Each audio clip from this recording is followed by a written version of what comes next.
Is your sweet tooth aching? Because mine is. Which is why I'm here at Desserts by Dana, a local bakery known for their amazing desserts and their even more amazing owner, Chef Dana Herbert, which brings me to the other reason I'm here. Chef Dana Herbert was featured on TLC's Cake Boss and won. Since his baking bonanza on Cake Boss, he has been on countless TV programs, and I'm thinking the Red Clay Cook-Off should be added to that list. So I'm gonna go in and ask him if he'll join me and a Red Clay student on the show. Wish me luck.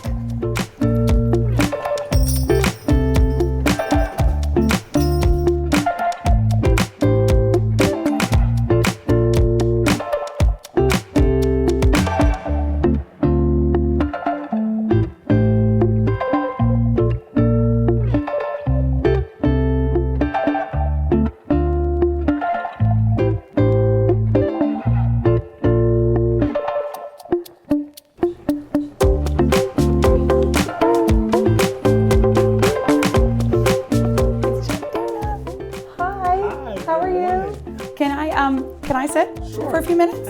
Awesome. So my name is Jessica Terranova, and I am a host for a cooking show that is featured on Red Clay School District's channel Ed TV. The purpose of the show is to bring students on the show to get them excited about cooking and in the kitchen, which is awesome. But we have a student in the lineup that wants to be a culinary superstar, and we thought there's no better role model to possibly join him on the show than you. Okay. So what do you think? You think you could spare some time? I know you're super busy. I'd be happy to. Anything for the kids. Really? It really will mean the world to him, and I really appreciate you taking time out of your busy schedule to join us. So awesome. So I will follow up with you on information. I know he's going to be super excited. And this is going to be one sweet episode you are not going to want to miss. But I'm not leaving here until I try some of those sweets he has behind the counter. Cool. Awesome. Thank you so much.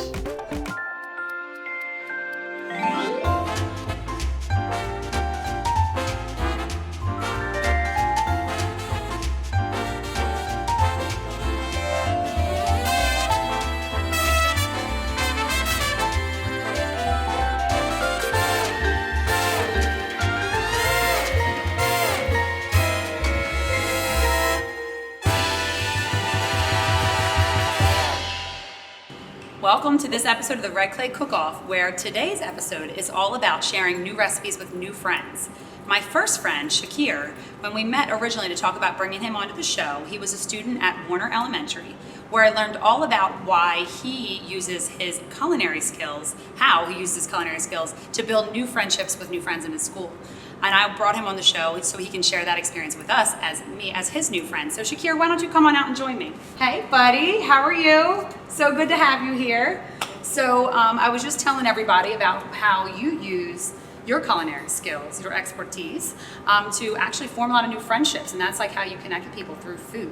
So with that, in talking with your teacher, your former teacher at Warner, we were talking about how, since you have that passion, it would be great to bring a culinary superstar, Chef Dana, from Desserts by Dana, bring him on the show with us, and he can actually teach you a lot of things and share things about how he opened his bake shop and his restaurant and everything, his bakery, and share some tips with you. So what do you think about that? Should we bring him out? All right, Chef Dana, so happy to have you here. Yes. Thank yes. you. How you doing? He was just telling me about how he eventually wants to open a restaurant, so we're going to spend some time talking and sharing recipes today. So what, if you could summarize quickly some tips, and then we'll talk more later, what do you think is the biggest caveat to get over with that? Do all the jobs that no one else wants to do. Learn all the hard stuff, because a lot of times people will run from the things that can be laborsome or tedious. Learn how to do those first, and you kind of build your worth as a chef out there in the industry, because you'll know more. That's an excellent tip. Mm-hmm. Even beyond opening a restaurant in the culinary world, do the hard work, because it makes you stronger and it builds a good work ethic. That's an awesome tip. I'm going to take that tip for more than just today. How about that?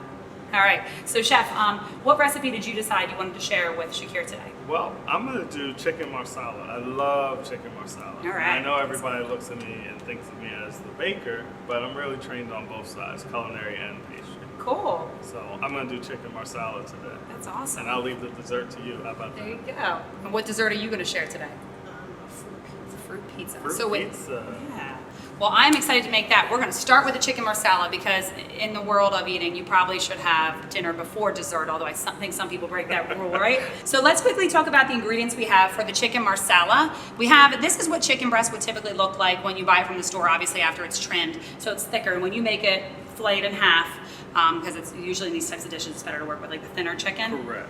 And then you have mushrooms, and we have baby bella and regular white button mushrooms, and you said you usually would use both? I do. Okay. I like the flavor when it comes together. We have a shallot, salt, pepper, a little butter for the mushrooms, some fresh chopped garlic, chicken stock, and marsala. So let's get cooking. All right. All right. So, Chef, do you want to start with your chopping the shallot? I'm going to leave all the chopping to him because I think he's probably a lot better at it than me. All right. I'm going to start chopping the shallots. I guess you could say if a onion and a garlic had a baby, this would be it. That's awesome. That's an onion garlic baby. What should we name him? Gunion? Hey, there we go. Gunion. All right. Gunion. Here you go. So he's chopping the gunion. But to make sure we don't get the raw poultry anywhere, I'm going to put it in a Ziploc bag. Chef, if you could throw that flour, which we have some all-purpose flour and salt and pepper, toss it in the bag for me. So he's going to take the flour and pop it in there. The purpose of adding the flour in this dish with the dredging the chicken, if you want to elaborate on that and tell Shakieyr really what that's all about. Well, it's going to help it to brown. It's going to give it a nice little crust on the outside. The remnants actually help thicken the sauce a little bit. It's like the flavor is going to be in the pan, so once we pull the chicken out, then we're going to saute the mushrooms in the same pan. And the little bits will help thicken the sauce. Also gives you some added flavor. Nice. Shakiyeyr's adding the chicken, and go ahead and give that. We've got one more spot for one more in there. What do you think? You think you can fit it? Can you fit that last one in there? There you go. And adding the chicken to the bag and shaking it around with the flour just coats it really nicely and makes a little less mess. You can pop it right in there. So what would you typically do next at this point? Because you have your shallot prepped. Move on to the Yes, we will move on to the mushrooms. Right here. How about that? And then start slicing the mushrooms. Okay. So you can cut them, and that's the beautiful thing about mushrooms. They're really easy to cut. You can cut them any way you want. So here you go. Cut some mushrooms too. I'm gonna jump in here with them. Jump in there. And Portobellos are nice. They're nice and meaty. These are baby bellas. yeah, mushrooms, and you mentioned using them in meatloaf. They're a great substitute if you're looking for ways to maybe cut down the meat, but not necessarily give meat up. Like if you want to have a hamburger, I've seen recipes where they use like a decent amount of mushrooms in there to add, still get that like good flavor to it. Correct. Correct. And also, this is mushrooms are also been used historically has been used for their medicinal powers. So they're very they have a lot of healing properties. And apparently the Egyptians, they call them the plant of immortality. So I think today we should do a mushroom dance that goes like this: eat like an Egyptian. What do you think? Does that make you like mushrooms? No. No. The song was cool though. Yeah, right? it is pretty cool. We're gonna take the chicken out the pan. Probably there we go, got some decent browning. Look at that beautiful color. And that's what you're looking for. Oh. When I started cooking the chicken in the pan, you notice how it bubbles when you put it in there with the flour? That's what you're looking for. A lot of people might try to start some of their cooking in cold pans, but that's how it gets greasy. Because the pores of the food open up and they just absorb the oil instead of searing in the oil. All right. That's pretty cool. So we'll let our chicken rest, and now we're gonna throw in our shallots and our garlic. Get that going. Nice fine dice on those shallots, and the garlic's ready. I say my chefs would be happy. A little bit of salt and pepper there. So you said that you weren't really a big fan of mushrooms. So what do you think about trying a mushroom plain? Do you want to try one? See what you think? I like them raw. They actually don't taste bad. Are good, right? Not bad, right? Yeah. People use them in salads. They'll even marinate them sometimes in a little balsamic. All right, we're gonna add some of our button mushrooms and our portobello mushrooms. That's the baby portobellos going in. Let's add some of these. You want to throw them in the pan? Throw a nice handful in there. Whatever fits your fancy. There we go. Maybe a little bit more. He's like, but I wanted to eat them. And then we're just going to let them cook a bit, sweat a bit. And then after that, we'll do our Marsala wine to deglaze and our chicken stock. Awesome.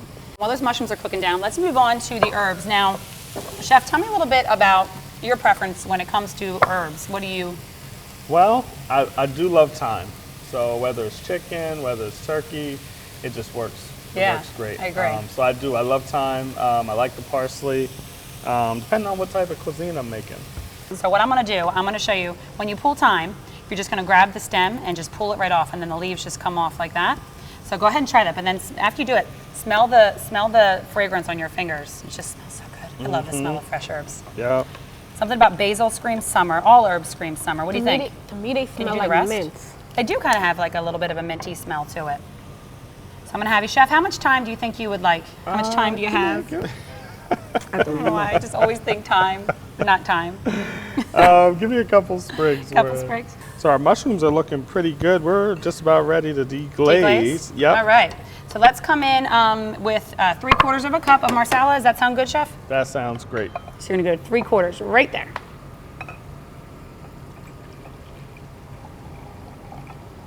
There you go. Beautiful. And pass that to Chef. So we're going to deglaze our pan. So deglaze is we're going to bubble up all those nice flavors that we had going on here. It'll basically pull all the flavor out the pan. So you'll see a lot of times with classical cooking, they're always deglazing with something, whether it's a wine or some sort of acidic juice or something like that to pull the flavors out the pan. So you're going to go same measurement with the chicken stock. When it comes to cooking, everyone has their preferences, but if you have the ability to use low sodium ingredients, then you can control if you need more salt rather than letting the already seasoned ingredients control the salt for you. Okay. So I'm just kind of looking. I think we've got all our little bits up from the pan. And I'm going to pour in some chicken stock. Perfect. And we're just going to let that like simmer for a while and really pull together. Correct. We'll let the Marsala and the chicken stock kind of reduce a little bit, pull all together, and then we'll put our thyme in there. Yeah, so it's important to keep your fingers back from the blade. Are you ready for the thyme now? Go ahead Pop and it throw it in there. Pop it in. I'm going to... Because one thing with herbs, especially something like thyme, it takes a little heat to let it blossom throughout the dish. It's actually a good idea to have it on there for a little bit and pull together. Yes. So our sauce has been reducing for about 3 to 5 minutes. I'm going to now take the chicken, put it back in the sauce, because I like to get my chicken saucy. Saucy. Getting saucy today. That's right. So we're going to put it back in there. Because then you get a little sauce on the chicken. It gets kind of clingy. And then we're going to start the pasta. You put those juices in there usually? Let it Look flow. at that flavor. That is all flavor right there. That's it. That's all the good stuff. And we'll let that just keep cooking a little bit in the juices. And then we'll get the pasta going. Today we went with the pasta you can get in the refrigerated section, the already made pasta. It's soft, so it doesn't take as long to cook. You can cook with traditional hard pasta. How about you pass that to him? Passing down. We went with linguine, but you could also always make your own pasta, or like I said, use the dry. Now, Chef, when you make chicken marsala, being that it's your favorite dish, do you typically serve it over pasta, or do you like to serve it with? It depends. Depends on your mood. Sometimes I just eat it straight up. Okay, me too. Yeah, I don't even know if I wait. You know what I mean? Then other times I will do pasta with it.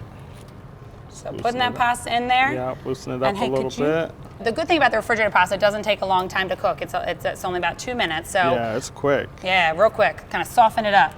And we are going to chop some parsley, which parsley is another packed with nutrition kind of food. Now, do you prefer flat leaf or curly parsley? I kind of like them both. I mean, if I'm going to chop it up and throw it in a dish, a lot of times I'll have the flat. If I'm plain garnish a little bit, I might go with the curly. Got it. All right. I think we're almost ready to plate, and we are going to, when we are going to plate, we're going to go ahead and try the chicken marsala and see if you like it when it's all pulled together. This is your first time trying this dish, right? Mm-hmm. You've never had chicken marsala? No. Oh my goodness, you're in for a treat. A fabulous treat. And the starchiness from the water when you're cooking pasta can actually also act as a thickener for your sauce. A thickener, yeah. So sometimes you don't have to worry about the strainer, especially when you're just coming right over top of the chicken. Yeah. You're making me nervous. I'm just kidding. We'll Watch let him it plating it drip up. just a little bit, and then we'll put it right in there. Look at With a that. little twist. Beautiful strands of goodness. And he went in for the twist. Keep it tight. Home run. Let's see, what favorite piece of chicken do we want here? You want to claim your chicken? Any random one. Anyone will do? All right, I'm gonna take the one with a little browning because I like flavor. Yeah. So we're gonna put that chicken right on top. And I'm going to go right behind you, Shakieyr. Sorry, buddy. All right, so ready to plate this up. I am going to grab, I have some pecorino Ooh, you romano. got some cheese. Some cheese. What's your favorite cheese? If you have to pick your poison. It depends what I'm doing. If I'm in salads, I do like feta quite a bit. Yes, I'm not agreed. gonna lie. I do like pecorino Fancy. romano. Maybe it's because Pepper of the jack. heat and everything. I I agree. do like the pepper jack. How about you? Do you like spicy cheese? You ever had pepper jack cheese? The cheese with little peppers in it? No. No? A little spicy with the creamy texture of the cheese. It's delicious. Yes. All right. You ready to give this a Put a little bit shot? of sauce around Lay a there. little sauce on it Because with I am a pecorino sauce sauce. guy. I'm not gonna lie. I love sauce. Not only does Chef Dana know how to cook, but he knows how to create masterpieces. And that looks, I'm not sure if I want to eat that. I don't know if I'm sharing. Me neither. The- What are you eating? Wait, am I not in that either? Well, I guess I have to share. You invited me, right? Yeah, right? There it is. Look how pretty that looks. Doesn't that look awesome? All right, let's try it. What do you think? Oh, we forgot the parsley.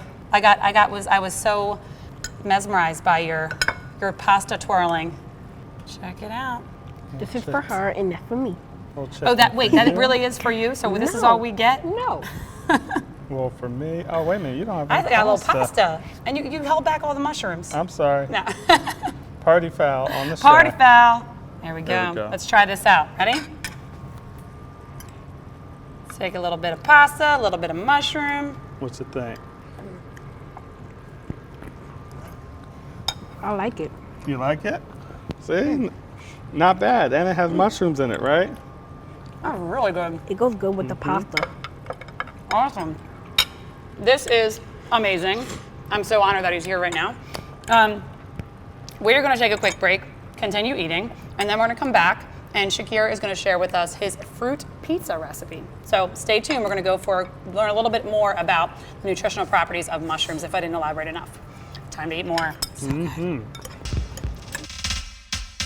While mushrooms themselves grow in the dark, no one should be in the dark when it comes to the nutritional powerhouse these little gems are for our bodies. Unlike many other fruits and veggies that are known for being nutritious due to their vibrant colors, mushrooms, while not bright colors, are loaded with antioxidants, B vitamins to give you energy, fiber, potassium, selenium, copper, and vitamin D, not to mention healing powers. As a matter of fact, did you know mushrooms have been used in medicine for thousands of years for their healing power? That's right. So let the power of this white, brown, or tan veggie light up your life by adding it to your diet.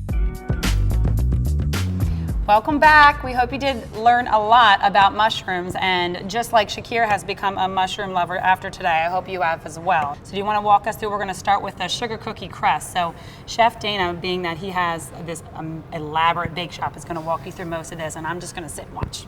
How about you start mixing the dry ingredients? So Okay. we got our flour, baking powder, a little baking soda, and salt. You mix them together in your bowl.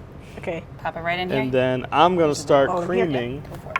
the butter and the sugar together. Perfect. And Shakieyr, do you know why you mix the dry before you incorporate it into the wet? No. Chef? You want to make sure that everything is evenly distributed in Oh, there. someone's So here. you don't have little pockets of baking powder or little pockets of baking soda and so forth. Mix that around.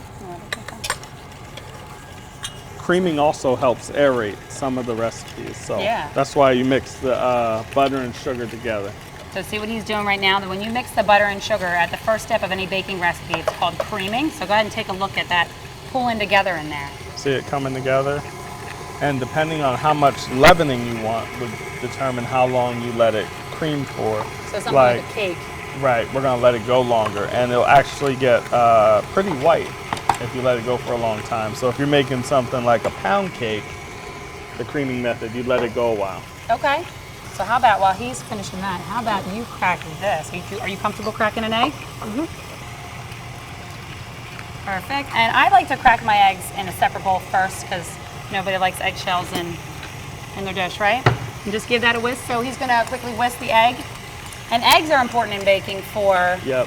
It does a few things. It can help add some fat to a dish. It's a binder.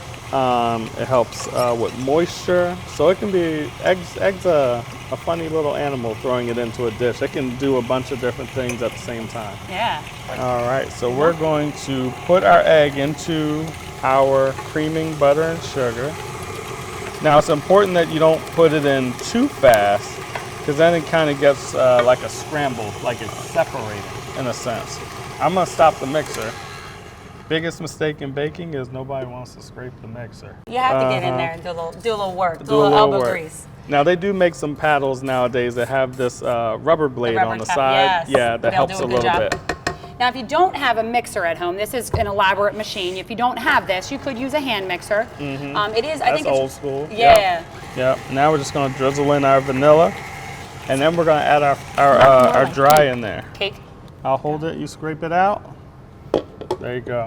So now that the wet ingredients are all incorporated, he is going to add the dry in and really kind of just mix them in manually instead of continuing to go. Do you go with the mixer for a little bit after? I do. Okay, so go with the mixer for a little bit to incorporate it, and then at the end really scrape the sides off of it and get every little ounce of that cookie dough batter.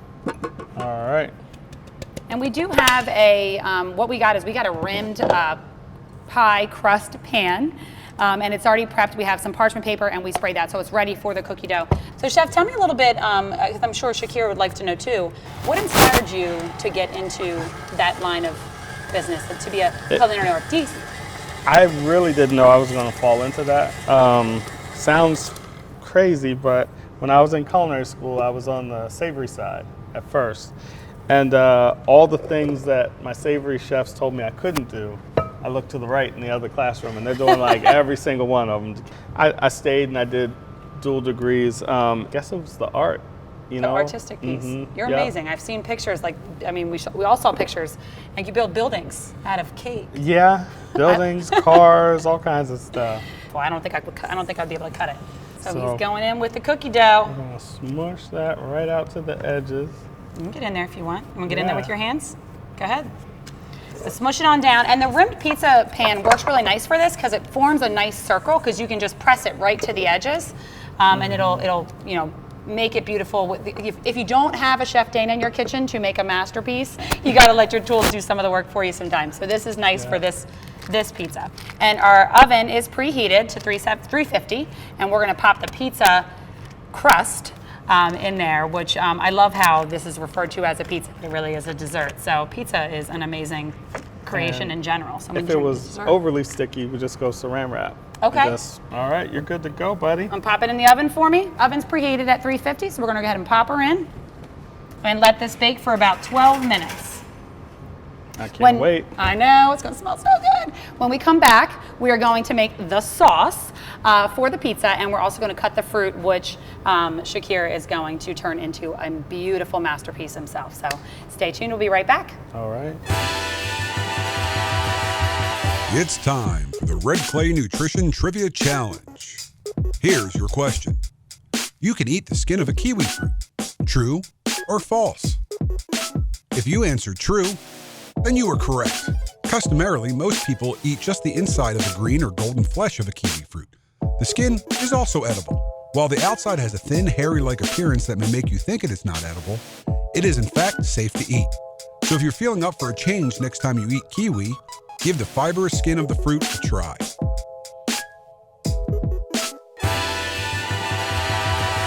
Welcome back. It is time to get, as you referred to earlier, as saucy again, because we're going to make this sauce for our fruit pizza, which we have, for the sauce, we went with, trying to keep it a little bit healthy, we went with light cream cheese and a light Cool Whip.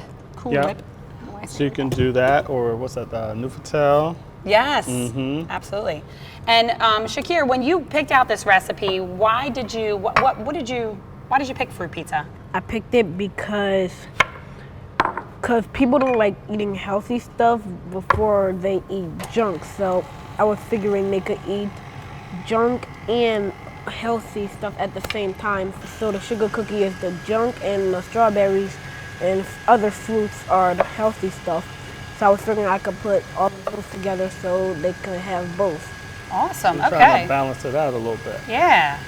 Gotta have it. Everything in moderation is a good way to live life. So we cut some of the fruit while we were letting the cookie dough cool, because you don't want to. In this recipe, you do not want to go in with the sauce on that hot pizza. We just went with the store-bought Cool Whip to just save a step. But you could make your own whipped cream, which is very simple, right? Except for I can't master it for some reason. Well, you normally have to use a cream with like 36% or like 40% fat to it. So if you're using a lighter cream, it'll whip, but it just might be a little softer. I just folded that right into our cream cheese mixture just to lighten it up a bit. All right. Now, are we going to go right on the pizza? We're going right on the right pizza. Right on the pizza. Okay. Getting saucy with it. Ready? There we go. There you go. Let's put a little sauce on there. And then we'll spread that around. So this would also work really good. You could layer bananas on the bottom. Oh, yeah. And you could also, if you are looking for maybe a healthier version of this, you really could actually make this with like an oatmeal, whole grain flour crust, cut back some of the butter, and you could probably even serve this for breakfast. Maybe cut down the sugar a little bit, but the cream cheese, or you could even spread it with Greek yogurt. You could use a Greek yogurt and honey and top it with fruit, and it would be a really good breakfast fruit pizza. Would be awesome. I think I'm actually going to try that as I'm talking through that. Throw a little flaxseed in there. Yes. So he's got his cream cheese mixture spread out, and now Shakeyeur's going to add the fruit to it. So we've got our fruit choices that we went with today. Like I said, you could put bananas on the bottom. We went with strawberries. A lot of antioxidant power up here today, right now, and a lot of color. So we have some strawberries. We've got some red raspberries, some mandarin oranges, which you can't find other than a can in this area, but mandarin oranges, and some antioxidant-packed blueberries. And really with food, this is a good time to talk about this, and this is definitely something that, Chef, I know you appreciate, and Shakieyr, I'm sure you do as well. With food, it's not just about the flavor of the food, but it's also about how a food presents, because you eat with your eyes first before you ingest it. And that really is important, because if it looks good, you're more inclined to try it. We'll go raspberries next. All right, let's do it. Yeah, and you could do a design, you could make a funny face. Options are endless. You could montage it, like just make piles of fruit. And then what do you think, mandarins or kiwis next? Ooh. Kiwis? I have an idea. You got an idea? That's the pepperoni. Oh, I love it. I think I know what you're doing. Are you doing what I think you're doing?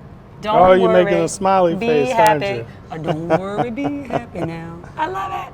See, now I want to eat it. What about a strawberry? Give him a really long tongue. Here, give that one. What do you think? Does that work for his tongue? Well, you're just sticking your tongue out, buddy. So he's taking his time. He's going in there. So I think you have been infiltrated by Chef Dana. I think you're definitely going to grow up to be just as much of a culinary inspiration as he. I'm going to take this. Let's all stick our tongues out, just like the pizza. We're practically twins. All right, let's go ahead and eat it. All right, let's give that a cut. Chef, do you want to do the honors? All right. I'm sorry, fruit pizza, but you were made to be eaten. There you go. Thank you. There you go. So you see the layers of the cookie and then the fruit, the contrast of the white cream. Try this out. Shakieyr, you get a fist pump, buddy. Yeah. Don't leave him hanging. Good job. Can I get one too? Just because I love fist bumping. That's awesome. Well, this has been an amazing experience. I really am so glad that you guys were able to partner up here with me on the show to share why you love cooking so much. And I hope, Chef, that it has been an experience for you as well. And I really appreciate you taking your time out of your busy schedule to come with us, because it has been amazing learning new recipes with new friends. This is good, buddy. Yeah. But remember, you're not cooking in style unless you're cooking family style, or in this case, with new friends. Oh. Are you my bud? Are we buds? Yeah. We're buds. Me and Chef Dana are buds too. Enjoy. Did you enjoy this episode? Make sure to check out past episodes by going to the EdTV website, watchedtvnow.com, or visit YouTube and search for the Red Clay Cook-Off Family Style. Your taste buds will be glad you did.